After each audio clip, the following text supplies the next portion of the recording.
இப்போது சென்னை ஸ்டைலில் மட்டன் தம் பிரியாணி ட்ரெடிஷ்னல் மெத்தடில் எப்படி செய்கிறது அப்படிங்கிறது பார்க்கலாம். அடுப்பை பற்ற வைக்கிறதுக்கு முன்னாடி ஃபஸ்ட்டு நம்ம செய்கிறது பாஸ்மதி அரிசியை தண்ணியில் நல்லா அலசிட்டு ஊற வச்சு வடிகட்டி எடுத்து வச்சுக்கணும். அதுக்கப்புறம் பாத்திரம் நல்லா காஞ்சதுக்கப்புறம் ஆயில் விடணும். நான் 5 கிலோ பிரியாணி செய்கிறதுனால எனக்கு தேவைப்படுற ஆயில் 1 லிட்டர், நெய் 1/4 லிட்டர். இதை ஊற்றிட்டு அது நல்லா காஞ்சதுக்கப்புறம் பட்டை, கிராம்பு, ஏலக்காய், லவங்கம், பிரிஞ்சி இலை இதெல்லாம் எனக்கு 5 பீஸு தோராயமாக எனக்கு வந்து ஒரு 10 கிராம் அளவுக்கு தேவைப்பட்டுச்சு. 10 கிராம் அளவு இதில் போட்டுட்டு வெங்காயத்தை இது போல் நீளமாக கட் பண்ணி, அந்த கட் பண்ண வெங்காயம் 2 கிலோ அளவுக்கு இருக்கணும் 5 கிலோ பிரியாணிக்கு. இப்போ நீங்கள் 1 கிலோ செய்கிறீங்க அப்படின்னா அதுக்கு வந்து 400 கிராம் போதுமானது. எனக்கு 5 கிலோ அப்படின்றதுனால 2 கிலோ வெங்காயம் தேவைப்பட்டுச்சு. இது போல் வெங்காயத்தை போட்டு நல்லா வதக்கிடணும். நல்லா ஹை ஃப்ளேமில் வச்சு நல்லா வதக்கிடுங்க. தேவைப்பட்டால் நீங்கள் உப்பு கூட சேர்த்துக்கலாம். எப்போதுமே வெங்காயம் கிளறும்போது அடிப்பிடிக்காமல் நல்லா கிளறிக்கிட்டே இருக்கணும். அடிப்பிடிச்சிருச்சு அப்படின்னா பிரியாணி டேஸ்ட்டே மாறிடும். பிரியாணிக்கு ரொம்ப ரொம்ப இம்பார்ட்டன்ட் இந்த வெங்காயம் தான். நல்லா ப்ரௌன் கலராக வர வரைக்கும் வெயிட் பண்ணி நல்லா வதக்கிட்டே இருக்கணும். பாருங்கள், இது மாதிரி இருக்கணும். இந்த ஸ்டேஜ் வந்ததுக்கப்புறம் நம்ம நறுக்கி வச்சுருந்த புதினா, கொத்தமல்லி இலைகளை சேர்த்துடலாம்.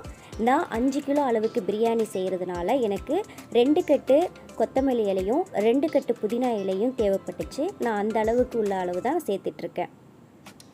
பாருங்கள், இது போல் சேர்த்துருங்க. இப்போ நீங்கள் அடுப்பை வந்து மீடியம் ஃப்ளேமுக்கோ இல்லை ஸ்லோவாக கூட வச்சுக்கலாம்.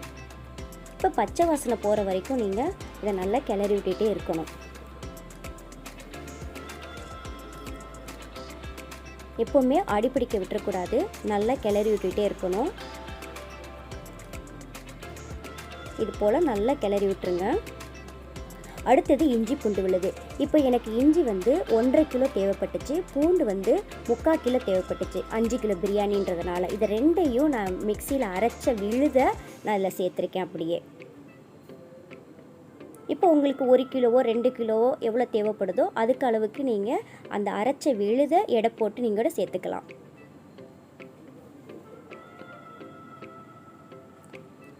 இஞ்சி பூண்டு விழுது போட்ட உடனே அடிப்பிடிக்க சீக்கிரமாக ஆகும். ஸ்லோ ஃப்ளேமில் வச்சாலும் நீங்கள் வந்து அதை எனக்கு கைவிடாமல் கிண்டிகிட்டே இருக்கணும். அடுத்தது பச்சை மிளகாய் 20 மிளகாய் நான் சேர்த்துருக்கேன். இப்போது நீங்கள் நல்லா கிளறி விட்டுகிட்டே இருக்கணும். அப்போ தான் பச்சை வாசனை எல்லாமே போகும். மெயினாக இஞ்சி பூண்டு உடைய பச்சை வாசனை போனால் தான் நல்லாயிருக்கும். அடுத்தது தக்காளி. இப்போ எனக்கு தக்காளி எவ்வளோ தேவைப்பட்டுச்சுன்னா 1.5 கிலோ தக்காளி எனக்கு தேவைப்பட்டுச்சு. 1 கிலோவுக்கு 300 கிராம் தேவைப்படும். எனக்கு 5 கிலோ அப்படின்றதுனால 1500 கிராம் தக்காளியை, அதாவது 1.5 கிலோ தக்காளி. இப்போ நான் வந்து தனி மிளகாய் தூள் சேர்க்குறேன். தனி மிளகாய் தூள் வந்து எனக்கு 1 கிலோவுக்கு 2 டீஸ்பூனு, 5 கிலோவுக்கு 10 டீஸ்பூன் கால்குலேட் பண்ணி தான் நான் சேர்த்துட்ருக்கேன். பாருங்கள், இது வந்து நான் சக்தியில் உள்ள தனி மிளகாய் தான் நான் யூஸ் பண்ணுறேன். நீங்கள் வீட்டில் அரைச்ச மிளகாய், காஷ்மீர் மிளகாய் இதெல்லாம் இருந்துச்சுன்னா அந்த காரத்துக்கு தகுந்த மாதிரி உங்களுக்கு அளவு தெரியும். ஸோ அதுக்கு தகுந்த மாதிரி நீங்கள் கூட குறைய சேர்த்துக்கலாம். மிளகாத்தூள் சேர்த்த உடனே நல்லா கிண்டிருங்க. இப்போ நீங்கள் இந்த ஸ்டேஜில் மட்டனை போட்டுடலாம். இப்போ நான் 5 கிலோ மட்டன் இதில் போட்டிருக்கேன்.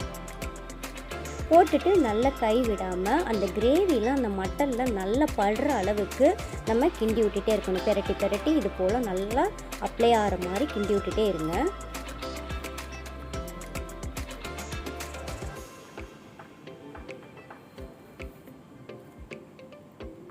பாருங்கள், இது போல் நல்லா நீங்கள் கிண்டணும். அடியே பிடிக்கக்கூடாது. நீங்கள் ஸ்லோ ஃப்ளேம்லேயே வச்சுக்கலாம். இப்போ மசாலா எல்லாமே அந்த மட்டனில் எல்லாமே பாருங்கள் அப்படியே ஃபுல்லாக அப்ளை ஆயிடுச்சு. ஸோ நல்லா இந்த மட்டனோட சேர்ந்துருச்சு பாருங்கள். இந்த மாதிரி நீங்கள் நல்லா கிளறிங்க. இப்போ இந்த ஸ்டேஜில் தயிர் போட்டுக்கலாம். எனக்கு 1 லிட்டர் தயிர் தேவைப்பட்டுச்சு. 5 கிலோ பிரியாணிக்கு 1 லிட்டர் தயிர் தேவைப்பட்டுச்சு. நீங்கள் 1 கிலோ செய்கிறீங்க அப்படின்னா 200 கிராம் தயிர் போதுமானது. புளிச்ச தயிராக இருந்தது அப்படின்னா கொஞ்சம் பர்ஃபெக்டாக இருக்கும். லெமன் தேவைப்படாது. இது மாதிரி தயிர் போட்டுட்டு நல்லா மிக்ஸ் பண்ணிடுங்க. பாருங்கள், மிக்ஸ் பண்ணதுக்கப்புறம் உப்பு சேர்த்துக்கலாம். நான் கல் உப்பு சேர்த்துருக்கேன். 2 கை அளவுக்கு நான் கல் உப்பு சேர்க்குறேன். பத்தலை அப்படின்னா அப்புறம் போட்டுக்கலாம் அப்படின்னு. ஆரம்பத்தில் நிறைய உப்பு நீங்கள் சேர்த்துற வேண்டாம். அந்த மட்டனில் சேர்றதுக்காக இந்த 2 கை அளவு உப்பு நான் சேர்த்துருக்கேன் ஃபஸ்ட்டு. இப்போ மூடி போட்டு மூடி வச்சுருங்க. ஒரு 3 நிமிஷம் வரைக்கும் இருக்கட்டும்.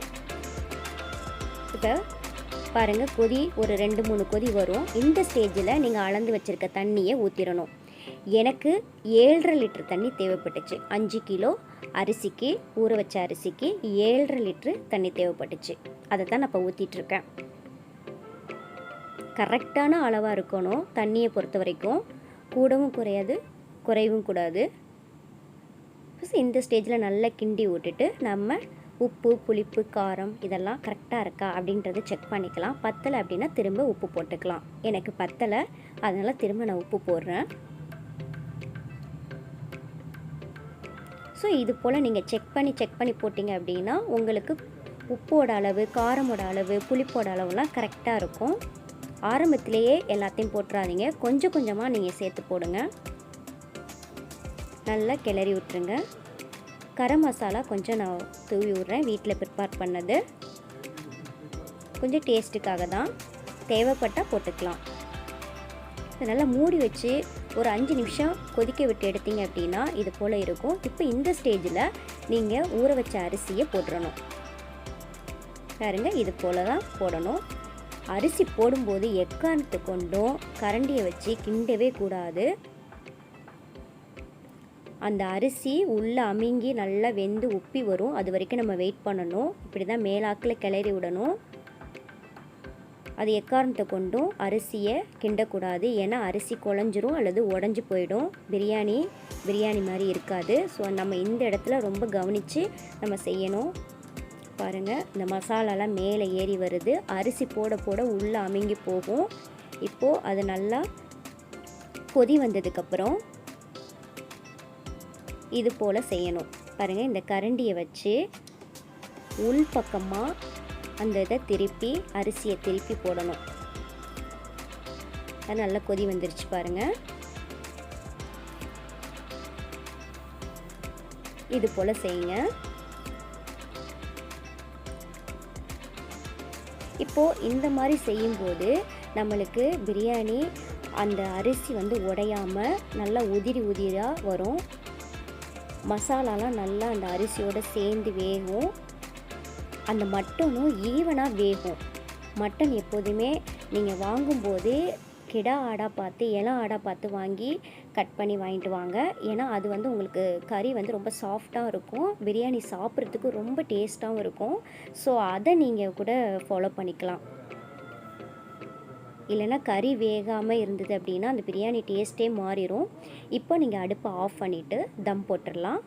தம் போடுறதுக்கு என்ன பண்ணணும் அப்படின்னா, ஒரு காட்டன் ஈரத்துணியை நல்லா தண்ணியில் நனைச்சி புழிஞ்சிட்டு அதை அந்த பிரியாணி டப்பா ஃபுல்லாக வச்சுட்டு அது மேலே கொஞ்சம் தண்ணி வச்சு ஒரு பாத்திரத்தில் இந்த மாதிரி வெயிட்டான ஒரு கல்லை தூக்கி வச்சுருங்க.